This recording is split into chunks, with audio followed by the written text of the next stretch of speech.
ये इस देश को हुआ क्या, कहीं राख है तो कहीं धुआं धुआं।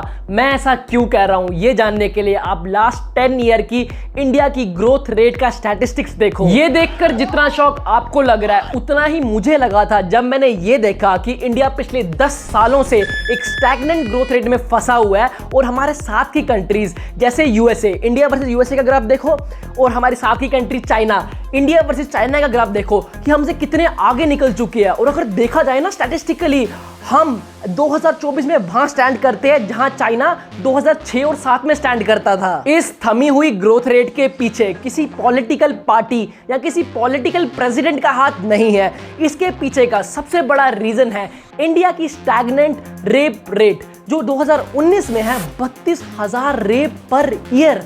और ये वो केसेस है जो रिपोर्ट हुए हैं और अनरिपोर्टेड केसेस तो लाखों में होंगे। एक लड़की अपने वर्क प्लेस में सेफ नहीं है, एक डॉक्टर जो हॉस्पिटल में रह के लोगों की जान बचा रही है वो सेफ नहीं है, छोटे कपड़े पहने तो सेफ नहीं है, बड़े कपड़े पहने तो सेफ नहीं है, ऑफिस में सेफ नहीं है, रोड पे सेफ नहीं है, हिंदू लड़की सेफ नहीं है, मुस्लिम लड़की सेफ नहीं है। तो सेफ्टी है कहां? इस सेफ्टी के कॉम्प्रोमाइज होने के दो मेजर रीजंस है। पहला प्रॉब्लम है जुडिशरी का एग्जीक्यूशन। 2020 की एक रिपोर्ट में बताया गया था कि अगर एक इंसान इंडिया में रेप करता है तो उसे मिनिमम ऑफ 10 ईयर ऑफ प्रिजनमेंट हो सकती है और सीवियरिटी ऑफ द केस को देखते हुए उसे लाइफ इंप्रिजनमेंट या हैंग टिल डेथ का ऑर्डर भी दिया जा सकता है।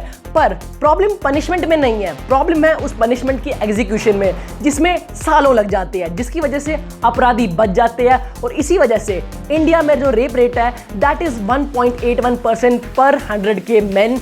और इसके साथ ही साथ जो हम वर्ल्ड रैंकिंग बनती है हमारे रेप इंडेक्स की, जो उसके स्टैटिस्टिक्स बनते हैं, उसमें हम 95th रैंक पे आते हैं। अब यहीं सऊदी अरेबिया का एग्जांपल लेते हैं। अगर वहां कोई इंसान रेप करे या सेक्सुअली असॉल्ट करे किसी वुमेन को एंड इफ फाउंड गिल्टी, उसे पब्लिकली बिहेड कर दिया जाता है, यानी उसका सर कलम कर दिया जाता है। और इसी स्ट्रिक्ट लॉस की वजह से सऊदी में जो रेप रेट है दैट इज 0.33%, इजिप्ट में जो रेप रेट है दैट इज 0.11% एंड अजरबैजान में जो रेप रेट है दैट इज 0.17%।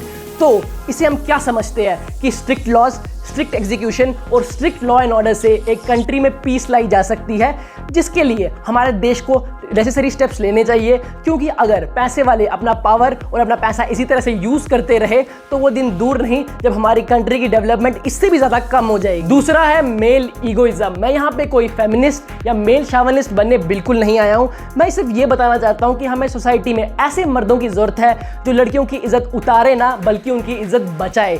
देखो, एक सोसाइटी में 3 तरह के मर्द रहते हैं। एक जो फेक सिग्मा मेंटालिटी वाले होते हैं और लड़कियों को ऑब्जेक्टिफाई करते हैं, हमें सोसाइटी में ऐसे मर्द नहीं चाहिए। दूसरे उस कैटेगरी के मर्द होते हैं जो वीक मेंटालिटी के होते हैं, अपने लाइफ में प्रॉपर डिसीजंस नहीं ले पाते और जिंदगी भर लेजी रहते हैं।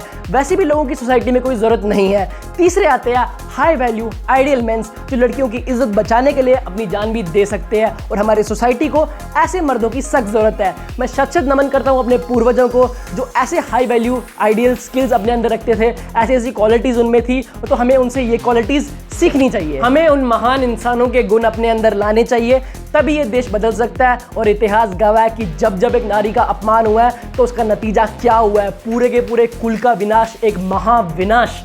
तो एक नारी को कभी भी कम मत समझना, क्योंकि अगर एक नारी जीवन दे सकती है तो एक नारी जीवन ले भी सकती है। और जिसने कभी भी किसी नारी का अपमान किया है, चाहे वो कितना भी शक्तिशाली हो, वो बचा नहीं है, उसका विनाश निश्चित है। और इसी नोट पे मैं कहता हूं कि जब जब हमारी बेटियों को हमने कुछ करने की आज़ादी दी है, कुछ करने का अपॉर्चुनिटी दी है, तो उन्होंने पूरी दुनिया में भौकाल मचाया। जैसे रिसेंटली मिस विनेश फोगाट ने पूरी दुनिया में, पूरे पेरिस ओलंपिक्स में अपना भौकाल दिखाया, जिसके ऊपर मैंने एक पूरी वीडियो उसी चैनल पर बना दी है, आप जाके देख सकते हो। और मैं चाहूंगा कि हर एक इंडियन उनकी स्टोरी को प्लीज देखे। इसी नोट पे मैं इस वीडियो को एंड करता हूं। जय हिंद।